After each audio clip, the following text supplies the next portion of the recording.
গাজীপুরের একটি গার্মেন্টস কারখানায় একজন নারী শ্রমিক কাজ করতে করতে অসুস্থ হয়ে মারা গেছেন। বিকেল ৫টা থেকে রাত ৮টা পর্যন্ত তিনি অসুস্থ বোধ করলে একাধিকবার দায়িত্বরত সুপারভাইজারের কাছে ছুটি চাইলেও তাকে ছুটি দেয়া হয়নি। তো এই যে করুণ দৃশ্য, হৃদয় বিদারক দৃশ্য বা শ্রমিকদের উপরে এই যে অমানবিক নিষ্ঠুর অত্যাচার, নির্যাতন,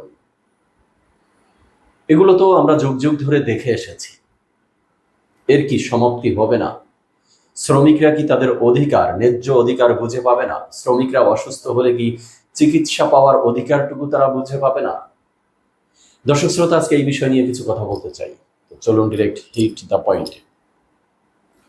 প্রথমে আসি ঘটনা প্রসঙ্গে। এই যে আপনারা দেখতে পাচ্ছেন সুপারভাইজার এবং এই সেই নারী যিনি মারা গেছেন।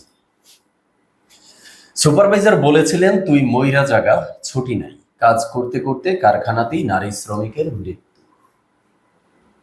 সবচেয়ে হার্ট টাচিং পয়েন্ট যেটা, বিকাল ৪টা-৫টা থেকে এই সুপারভাইজারকে বলেছিলেন এই নারী শ্রমিক যে আমি অসুস্থ বোধ করছি, আমার ছুটি প্রয়োজন।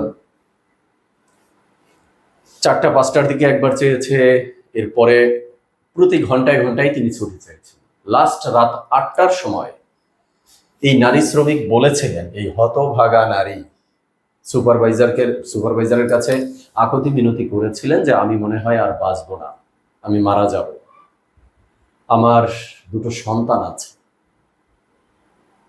আমি মারা যাওয়ার আগে সন্তান দুটোর সাথে একটু কথা বলে যেতে চাই।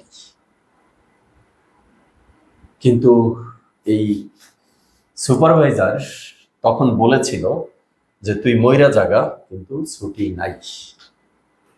এরপরে কাজ করতে করতে ঠিকই এই নারী শ্রমিক, এই হতভাগা নারী মারা গেছে।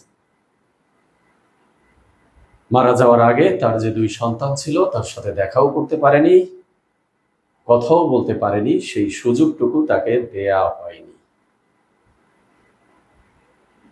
কি বলবেন দর্শক শ্রোতা? এই হলো ঘটনা। এবার আসি, এই যে শ্রমিকরা, শ্রম শক্তি আমাদের দেশে অবহেলিত, কিন্তু এই রাষ্ট্রের প্রতি তাদের কি কোনো অবদান নেই? আমাদের দেশের যে বৈদেশিক মুদ্রা অর্জন হয় তার যে অন্যতম একটা সেক্টর তৈরি পোশাক শিল্প, আমরা প্রশংসা ভরে এই দাবি করি। তো সেই পোশাক শিল্প থেকে বৈদেশিক মুদ্রা অর্জনটা হয়, সেখানে অবদানটা কাদের? এই শ্রমিকদেরই তো, নাকি? এই শ্রমিকদের সস্তা শ্রমের বিনিময়েই তো আমরা বৈদেশিক মুদ্রা অর্জন করি, তার উপরেই তো আমাদের দেশের অর্থনীতি টিকে আছে।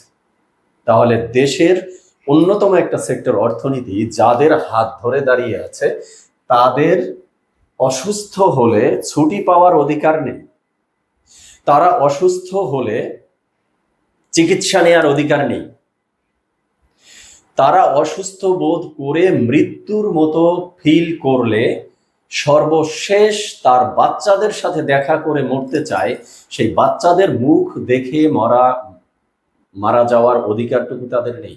মানে তাদের দিয়ে কাজ করাতেই হবে শিল্প প্রতিষ্ঠানকে। এই চিত্র কিন্তু আমাদের দেশের শুধু গার্মেন্টস ইন্ডাস্ট্রিতে না, অনন্য যত ইন্ডাস্ট্রি, বেসরকারি যে প্রতিষ্ঠানগুলো রয়েছে, কলকারখানা রয়েছে, তার অধিকাংশ জায়গায় শ্রমিকদের সাথে এই আচরণগুলোই করা হয়। দেখার মনে হয় কেউ নেই। শ্রমিকদের শরীরের রক্তের সর্বশেষ বিন্দু পর্যন্ত এই ইন্ডাস্ট্রি মালিকরা শোষণ করে না নেওয়া পর্যন্ত তারা ক্ষান্ত হয় না। শ্রমিকদের রক্ত শোষণ করে তার উপরে দাঁড়িয়ে এই ইন্ডাস্ট্রির মালিকগুলো এক একটা রাঘব বোয়াল হচ্ছে, সম্পদশালী হচ্ছে, কোটিপতি হচ্ছে, আর শ্রমিকরা শেষ পর্যন্ত চিকিৎসাটুকু পাওয়ার অধিকার রাখে না। অনেকে এই সুপারভাইজারকে দায়ী করছেন। হ্যাঁ, সুপারভাইজারের দায় রয়েছে, কিন্তু সুপারভাইজারও কিন্তু আবার ঊর্ধ্বতন মালিক পক্ষ বা জিএম, এজিএম বা যারা থাকে তাদের থেকে প্রেসারে থাকে। সুপারভাইজাররাও কিন্তু ভয়ে থাকে, অনেক সময় ফ্লোরে কি হচ্ছে না হচ্ছে সেই বিষয়টা ঊর্ধ্বতনের কানেই দিতে পারে না। কারণ ঊর্ধ্বতন পর্যন্ত সুপারভাইজাররা যে এই দাবি নিয়ে যাবে সেক্ষেত্রে তাদেরকে অপমানিত হতে হয়, সুপারভাইজারদেরকে লাঞ্ছিত হতে হয়, তাদেরকে গালমন্দ শুনতে হয়। হ্যাঁ, আমাদের দেশের শিল্প কারখানা ইন্ডাস্ট্রি, গার্মেন্টস ইন্ডাস্ট্রির ক্ষেত্রে এই পরিবেশটাই ভিতরে আছে। আমি গিয়েছিলাম, আমার যাওয়ার সুযোগ হয়েছিল গার্মেন্টস ইন্ডাস্ট্রিতে একটা উদ্দেশ্যকে কেন্দ্র করে। কিছু কয়েক ঘন্টা একটু মুভ করে দেখেছিলাম, সেখানে আমার একজন ফ্রেন্ড ছিল। তো দেখেছিলাম যে কিভাবে এদেরকে একটা শোষণের মধ্যে, নির্যাতনের মধ্যে রাখা হয়। আচ্ছা, এই যে শিল্প কারখানা গার্মেন্টস ইন্ডাস্ট্রির শ্রমিকরা, তারা কি খুব বেশি ভিআইপি লাইফ লিড করে? মানবেতর জীবনযাপন করে। সেই মানবেতর জীবনযাপন করে খেয়ে পরে বেঁচে থাকার জন্য সর্বনিম্ন যতটুকু আয় করা, ইনকাম করা প্রয়োজন, একদম এসেনশিয়াল, ততটুকু করার জন্য বাধ্য হয়ে এই গার্মেন্টস ইন্ডাস্ট্রি, শিল্প ইন্ডাস্ট্রিতে তারা কাজ করে। তো তারা সেই সর্বনিম্ন মানের জীবনযাপন করবে, ততটুকু রাইটও কি তাদের নেই? ততটুকু রাইট তাদেরকে দেয়া যায় না? তো সুপারভাইজারের দায় তো অবশ্যই আছে, এড়াতে পারবে না। কিন্তু এই শুধু সুপারভাইজার না, তার ঊর্ধ্বতন যারা রয়েছে, মালিক পক্ষ থেকে শুরু করে, কেউই এই দায় থেকে এড়াতে পারে না, কেউ না। কারণ কর্ম পরিবেশটাই এই ইন্ডাস্ট্রিগুলোর মধ্যে এমন একটা ভীতিকর পর্যায়ে রয়েছে যে ঊর্ধ্বতন পক্ষকে কেউ কিছু বলতেই সাহস পায় না। যে যেই লেভেলে আছে সেই লেভেল থেকে ঊর্ধ্বতন পক্ষের কাছে কেউ বলতেই সাহস পায় না। তবে ঘটনা পেপার পত্রিকায় পড়ে যতটুকু বুঝলাম, এই নারী যখন লাস্ট বারের মতো বলেছিলেন যে আমি মারা যাওয়ার আগে আমি আমার শিশু সন্তানের মুখ দেখতে চাই, আমি একটু কথা বলতে চাই, তখন অন্তত সুপারভাইজারের উচিত ছিল তার ঊর্ধ্বতন কর্তৃপক্ষের কাছ থেকে গালমন্দ শুনলেও ঊর্ধ্বতন কর্তৃপক্ষকে জানানো বিষয়টা। কিন্তু তিনি জানাননি, তিনি জানাতে পারেননি। এত কাজের প্রয়োজন আপনাদের। গার্মেন্টস ইন্ডাস্ট্রির মালিক যারা রয়েছেন, দায়িত্বরত যারা রয়েছেন, তাদেরকে বলছি আপনাদের এত কাজের প্রয়োজন যে আমি যতটুকু পরে দেখলাম যে এই নারী যখন অসুস্থ বোধ করছিল তখন কিন্তু তিনি মানে ওভারটাইম করছিলেন। তার দিনের যে নির্ধারিত সময় কাজ করার সেটাও না, ওভারটাইম করা হচ্ছিল। সেই ওভারটাইম থেকেও তাকে ছুটি দেয়া হয়নি। আচ্ছা, আপনাদের এত কাজ লাগবে, তাহলে এই নারী যখন মৃত্যুবরণ করলো তখন তো তার কাজ শেষ হওয়ার কথা ছিল না, নিশ্চয়ই আরো 3-4-5 ঘন্টা তার কাজ করার কথা ছিল। তো সেই কাজের অভাবটা কিভাবে মিটালেন আপনারা? কিভাবে মিটালেন? আপনাদের কি 1000 কোটি টাকার ক্ষতি হয়ে গেছে? 1000 কোটি টাকার শিপমেন্ট বন্ধ হয়ে গেছে? আপনাদের প্রতিষ্ঠান বন্ধ হয়ে গেছে? ম্যানেজ করতে পারছেন না? পারছেন তো।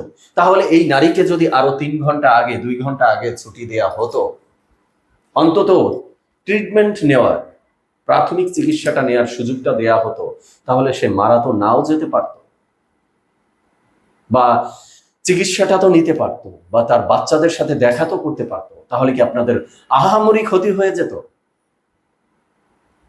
তো এই যে মারা গেল, তার পরবর্তী তার যে ধার্য আরো 4-5 ঘন্টা কাজ করার কথা ছিল, সেই সময়টার কাজ করার জন্য এই ডেড বডিকে কাজের টেবিলে বসিয়ে দেন।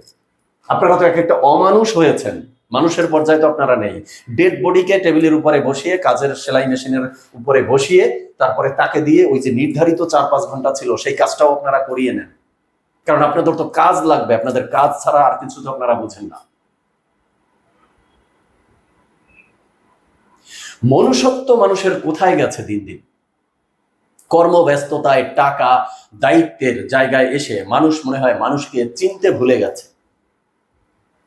প্রতিটি মানুষ তার ছেলে মেয়ের জন্য যতটা মায়া মহব্বত থাকে, তার স্ত্রী স্বামীর জন্য যতটা মায়া মহব্বত থাকে, কিন্তু অন্যের ছেলে মেয়ে, অন্যের স্ত্রী স্বামী বা অন্যের বাবা মায়ের ক্ষেত্রে তার ধারে কাছেও একটা মানুষ থাকতে পারে না। কেন? মানে দায়িত্বটাই কি সবচেয়ে বড় জিনিস? কাজটাই কি সবচেয়ে বড় জিনিস? টাকাই কি সবচেয়ে বড় উদ্দেশ্য? এই যে সুপারভাইজার ছুটি দিতে পারলেন না, যদি এটা তার বোন হতো, তার স্ত্রী হতো, তার মেয়ে হতো, তখন কি করতেন? নিশ্চয়ই এই সুপারভাইজার দায়িত্ব নিয়ে ঊর্ধ্বতন কর্তৃপক্ষের গালি খাক, ঝাড়ি খাক, অপমানিত হোক, লাঞ্ছিত হোক, তিনি কিন্তু ঊর্ধ্বতন কর্তৃপক্ষকে বিষয়টা জানাতেন। কিন্তু এই ক্ষেত্রে তিনি জানাতে পারেননি। তিনি নিজেও বলছেন যে তুই যদি মরে যাও তো যা, তোকে কাজ করতেই হবে, তোকে যেতে দেয়া যাবে না, ছুটি দেয়া যাবে না। আরেকটা বিষয় হলো, এই যে আন্তর্জাতিক মানদণ্ড অনুযায়ী শ্রমিকদের জন্য যে নিয়ম কানুন করে দেয়া হয়েছে তার কতটুকু কার্যকর করা হচ্ছে আমাদের দেশে? সরকারি পক্ষ থেকে সরকারি চাকরিজীবীদের জন্য হাজারো সুযোগ সুবিধা দেয়া হচ্ছে। তাদের এটা লাগবে, তাদের ওটা লাগবে, বোনাস লাগবে, ইনক্রিমেন্ট লাগবে, বেতন বাড়ানো লাগবে। তো সরকার কি শুধু তাদের সরকারি চাকরিজীবীদের জন্যই সবকিছু করে যাবে? বেসরকারি সেক্টরে যে সরকারি চাকরিজীবী কত পার্সেন্ট? মাত্র 1%-এর মতো, 1%-এরও কম, 0.something%, ধরে নিলাম 1%। 99% মানুষ যে প্রাইভেট সেক্টরগুলোতে কাজ করে, এগুলো কি সরকারের আমলে নেওয়া উচিত না? বিজিএমইএ কি করে? শিল্প গার্মেন্টস ইন্ডাস্ট্রির তারা প্রতিষ্ঠান। শ্রমিক ইউনিয়ন কি করে? শ্রমিক ফেডারেশন কি করে? তারা কি শুধু এগুলো নিয়ে রাজনীতি করে যাবে? শুধু আন্তর্জাতিক মানদণ্ড অনুযায়ী আমাদের দেশের শ্রমিকদের জন্য কর্ম পরিবেশ, কর্ম ঘন্টা, তাদের বেতন স্কেল সবকিছু কি ঠিকঠাক আছে? এগুলো দেখার কেউ আছে? তো এত শ্রমিকদের রক্ত শোষণ করে আপনাদের শ্রম নিতে হবে, আপনাদের কাজ করাতে হবে, তারপরে আবার বিভিন্ন সময় আমরা শুনি কেন যে তাদের বেতন দেওয়া হচ্ছে না, 2 মাস 3 মাস বেতন আটকে আছে, তাদের বোনাস দেয়া হচ্ছে না, বেতন দিলে বোনাস নেই, বোনাস দিলে বেতন নেই, ওভার টাইমের টাকা দেয়া হচ্ছে না। একটা শ্রমিকের শেষ রক্ত ফোঁটা পর্যন্ত আপনারা শোষণ করে নিচ্ছেন, তারপরেও তাদের সেই নিম্নমানের মানবতার জীবনযাপন করার মতো অর্থটুকু আপনারা দিতে পারছেন না ঠিকঠাক মতো। হ্যাঁ, এটাই বাস্তবতা। এই হলো আমাদের দেশের শিল্প ইন্ডাস্ট্রিগুলোর, কলকারখানাগুলোর বাস্তব নজির। দেখার কেউ নেই। শ্রমিক ইউনিয়ন বলেন, শ্রমিক ফেডারেশন বলেন, তারা শ্রমিকদের নিয়ে বাণিজ্য করে, তারা শ্রমিকদের নিয়ে রাজনীতি করে। বিজিএমআইতে বসে আছে রাজনৈতিক ব্যক্তিত্ব, তারা আছে তাদের চিন্তায়। শ্রমিকরা মরে গেলে তাদের কি আসে যায়? এই নিয়ে এখন শ্রমিকরা দেখলাম বিক্ষোভ করতেছে, বিভিন্ন গার্মেন্টস ইন্ডাস্ট্রি ভাঙচুর করতেছে। তো এগুলো কি ভালো কোনো বার্তা দিচ্ছে? এই যে দেশের অর্থনৈতিক চালিকা শক্তিটা এই শ্রমিকদের শ্রমের উপরে দাঁড়িয়ে আছে, এখানে বিশ্বের বহির্রাষ্ট্র থেকে যে তারা ইনভেস্ট করে, তো বহির্রাষ্ট্রে কি বাংলাদেশের শ্রমবাজার সম্পর্কে ভালো বার্তা যাচ্ছে এই বিষয়ে? এই দৃশ্য কি নতুন কিছু? এর আগে এমন অসংখ্য ঘটনা ঘটেনি, ঘটেছে, কিন্তু সচেতন কাউকে হতে দেখছি না। কোনো দায়িত্বরত কেউই এ নিয়ে সচেতন হচ্ছে না। যেভাবে মানে যখনই ঘটনা ঘটে কয়েকদিন আলোচনায় থাকে, টকশো টেবিলে আলোচনা হয়, তারপরে কয়েকদিন পরে যেই সেই যা আছে তাই সেভাবেই চলতে থাকে। তো কনক্লুশনে এসে যেটা বলতে চাই যে শ্রমিক শোষণের, শ্রমিক নির্যাতনের একটা সমাপ্তি হওয়া প্রয়োজন। এটি নিয়ে উদ্যোগী হওয়া উচিত। সরকার, আপনারা শুধু সরকারি চাকরিজীবী নিয়ে বসে থাকলে চলবে না। এই ক্ষেত্রে আপনাদের এখন মনে হয় যেন বসা দরকার, এটি আমলে নেওয়া দরকার, একটা সুষ্ঠু সমাধানে আসা দরকার। দায়িত্বরত যত প্রতিষ্ঠান বা সংগঠন রয়েছে সরকারের পাশাপাশি, তাদের সবাইকে নিয়ে এটার একটা আশু সমাধান করা হোক। এই শ্রমিকদের জীবনের মূল্য দেয়া হোক, এই অনুরোধটুকু এই সরকারের প্রতি রইল। সরকার উদ্যোগী হবে বলে আশা করছি। দর্শক শ্রোতা, সবাই ভালো থাকবেন, সুস্থ থাকবেন। আপনারা আপনাদের মতামত জানাবেন। ধন্যবাদ সবাইকে।